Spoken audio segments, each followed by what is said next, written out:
এরপর প্রশ্ন করেছেন, শাশুড়ির মৃত্যুর পর আমার শ্বশুর দ্বিতীয় বিয়ে করেছেন, দ্বিতীয় স্ত্রীকে জায়গা জমি লিখে দিচ্ছেন, তাই আমার স্বামী ও দেবর তাদের বাবার উপর অসন্তুষ্ট।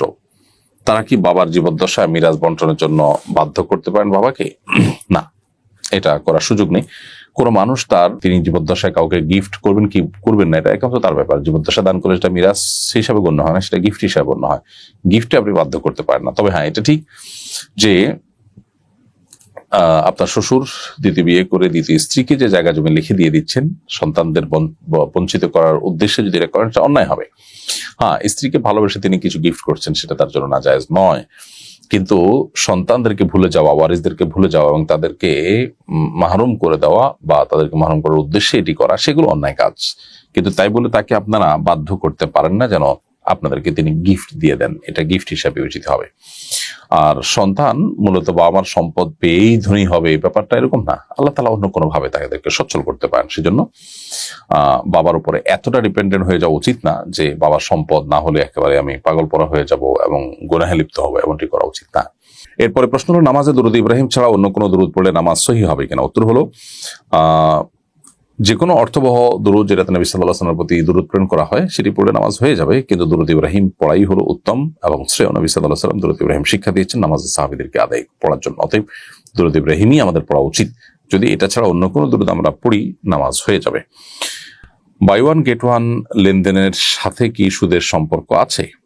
উত্তর হলো না। একটা কিনলে সাথে আপনাকে আরেকটা ফ্রি দেওয়া হবে। এটা বিক্রেতার পক্ষ থেকে অফার হিসাবে অনেক সময় দেওয়া হয়। সো এটা গ্রহণ করা মৌলিকভাবে জায়েজ, এটা না জায়েজ কোন লেনদেনের মধ্যে পড়বে না। এরপর প্রশ্ন হলো, আমার হবু স্ত্রীর কাছ থেকে আমি টাকা পাওনা আছি, বিয়ের সময় কি সেই টাকা মহারণা হিসাবে উসুল দেখাতে পারবো? আপনার স্ত্রীর কাছ থেকে যে টাকাটা আগে থেকে পাওনা আছেন, কোনো কারণে থাকতে পারে, সেটাকে বিয়ের সময় মোহর হিসাবে যদি উসুল দেখাতে চান, পারস্পরিক সম্মতির ভিত্তিতে সেটা করতে পারেন। অর্থাৎ আপনার স্ত্রী যদি সেটাকে মোহরের বিপরীতে সেটাকে কাটাকাটি করতে প্রস্তুত থাকেন, তাহলে সেক্ষেত্রে এটাকে উসুল দেখাতে পারবেন।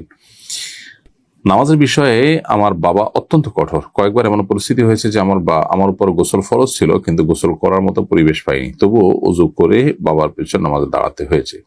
আমি নামাজের নিয়ত করিনি, শুধু একামত দিয়েছি এবং বাবার পেছনে শারীরিকভাবে নামাজ অংশ নিয়েছি। অবস্থা আমার কি গুনাহ হয়েছে? আপনার উচিত ছিল গোসল করে তারপর নামাজ পড়া এবং বাবাকে জানানো যে আমার গোসল করতে হবে।